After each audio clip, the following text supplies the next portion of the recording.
MBBS के पास तांगा तुम्हान बिरटा किमी alam थे बांग्ला पुहेलो non hejong NHM mate national health mission na hin penstami la MBBS ke pas tanga tumpan VORENG AWARSAI ke wan pido la sipini bangani li nali tumafan la so potaksi la bang so video long thiek penstami nang than pachini ponikpo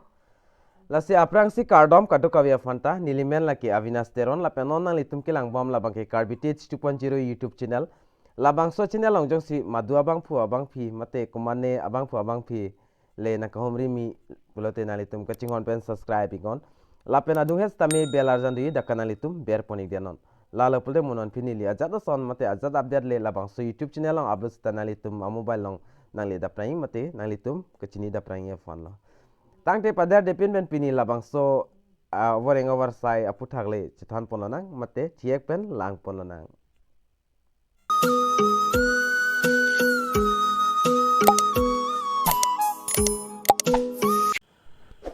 thiek pen chithan pononang la NHM mate National Health Mission Assam compulsory rural posting 2020 LABANGSO APHUTHAK chithan pononang la pen kadoka we fana chuning ri iglo nang litum stami video kicheng pen kichu an kelang ya fansi la pen LABANGSO chi YouTube channel long jong si madu abang phu abang phile nang kahomri mi lang pulte nang litum kachingon pen subscribe ikon lapen adung het belar jan thodi jakana litum ber ponik denon lalo pulte monon pinili ajada son te ajada update le was tamen litum kachin da prang mate video kilangong da prang efano lapen nemo post bana litum la screen along thek ponlong igi la non nili la care pen srik chen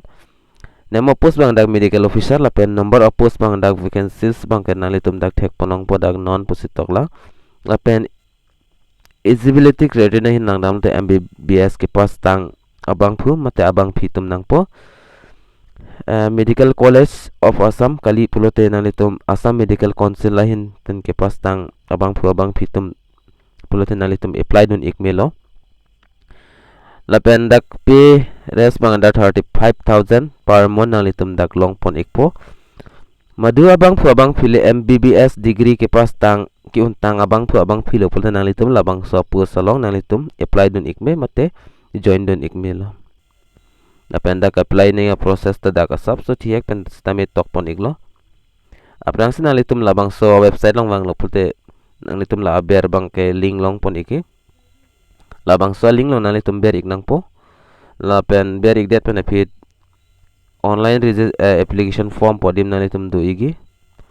lapen hada kenang sosot personal details lapen education details nalitum dak pen submit ponang po mate fill up nang po lapen kinang sosot documents nang litum upload ik nang po lapen det submit nang po submit det api nang litum LABANGSO application form nang litum print out ik det nang po mate screenshot and ik det nang po lapen adet bang dak 2 November men se cheng pon lo nang litum la screen along thek ponoi starting date online submission lapen last date bang dak 10 November la so chiklo 10 asi last date la lapen ladang nalitum thek polang po date of publication of merit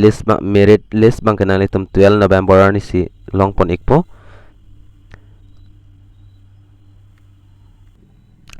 lapen date of counseling bang dak 15 November 2022 ni si dak pang dak pon ikpo lapen important website matelling nalitum dak pen long pon ikpo lapen nili thiak pen stame LABANGSO advertisement details mate notice details bang nili non screen along stame nalitum phana piklang pon ikpo lapen screen along nalitum dak pen thek pon long ikpo office of the mission director National Health Mission Assam lapen Saikia commercial complex GS road nalitum dak details lang pon igon nalitum ta dak screen along stame thek pon long igi lapen dak notice ingsi notice mate advertisement lo notice 1 year compulsory rural posting of MBBS doctors under National Health Mission Assam pusidak toklo lapen all doctors who have passed MBBS course and complete their compulsory rotating internship in 2022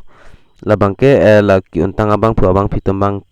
ke apply dun ikpo 1 year apano labang nalitum dak thek ponlongi lang pon igon nalitum ta la jong so advertisement nalitum naing pulta nili phana humri igon nilistami nalitum phanang sen ikpo lapen eligibility and qualification bang kanalitum la screen along nili nang piklang ponik po MBBS degree from a government recognized medical college of Assam and registered with Assam Medical College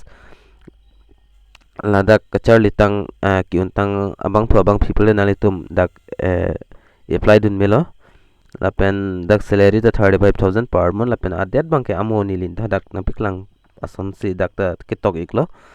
nalitum lalang pon ingo lapen dak SD Dr. MS Lakshmi Priya IAS mission and director national health mission hin pen se dak piklang pono nalitum lalang pon ingo labangso advertisement alo asi prabjen penalitum apply dun igon la MBBS kapore ki untang abang phu abang phitum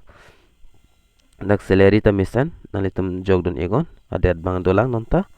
asi prabjen men ki jogdun ye fasi chuning riglo la pen online koson si apply ma pulote labang nalitum labang so a website la dak ketok a website along stami nalitum dam ek napo NHM assam.gov.in labang so dim nalitum dam ek napo nili thiak pe nampik lang pon ikpo koson si kai apply ning mala so process sab so nili nampik lang pon ikpo laben putho nalitum la so website long wang ik nang po lapen online application form podim di nalitum labang so dim ber ik nang po la click here podim dak ber ik det polte da official NHM official website long dam pon ik pon nalitum pon la screen along ke thek pon long ateng nalitum ta nalitum mumbai long stamit thek pon long ikpo lapen la non loading wailo la so a page mate arjan bangan na chiklang ikponon kadoko we fanda tuning rila non 4K ke lepo lapsi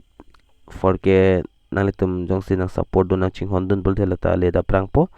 lapen 27 November aprang jongsi le un polote labang kimisen alam lo lapen giveaway stame nalitum kadoko we fan le ni lipi thayun estame not bahini fan ni lipi pan pol nasi giveaway chipe ai pol nalitum labang so YouTube channel bang nalitum subscribe ik nang po lapen video kan ma share on nalitum share ik nang po lapen a video channel on nalitum mission na comment pi ik nang po cha lalo pol nalitum ke hai a chance manga subsos vet tame do iglo mate do ik po ase pada depend pendak loading voilo subso la sinili video bang paching ton edat pola pen nason na chiklang ek ponang litum online record men application nalitum NHM aprang sinang litum dakpan account bang ingpu ponang lang mate registration paprang nang lang registration paprang dera pay the verification pola pen create password la pen finish lo nalitum la dak thek long po for step nalitum dakpen claim ignang pola pen account information nalitum select post dakpen select ponang po 1 year compulsory rural posting la sodim nalitum la pus select pon ignang po ber ignang po la pendak doktor amen nalitum female ma male malabang chongwai pon ignang po la pen doktor amen nalitum dak pen tok pon ingon doktor amen la pen contact detail email ID la pen koso college pen sinalitum ke pass pon ma dak nalitum dak thek ponang po dipu medical college la pen hospital du son dak das nalitum dak dipu pen polte dipu la select pon igon la pen AMCISC registration number du nalitum certificate du labangso certificate na number nalitum labangso dim ber ignang po AMC la pen MCI la registration number nalitum dak pen ber pon ignang po la pen that whether a server under NHM nalitum dak pen chongwai pon ignang po yes and no nalitum la option di la pen willing the server difficult area nalitum yes no live nalitum togdon ignang po la pen please enter account information carefully there is a not edible lesson ki toglo nalitum dak pen togdon ikpamena la pen next ber igo next ber ik det pen afid nalitum puthal verification that afid nalitum password bang chibi nang po la pen finish line no last bangke finish po jola hello process bang lan chol la pen aprang process ba nil na piklang pon dekti dedi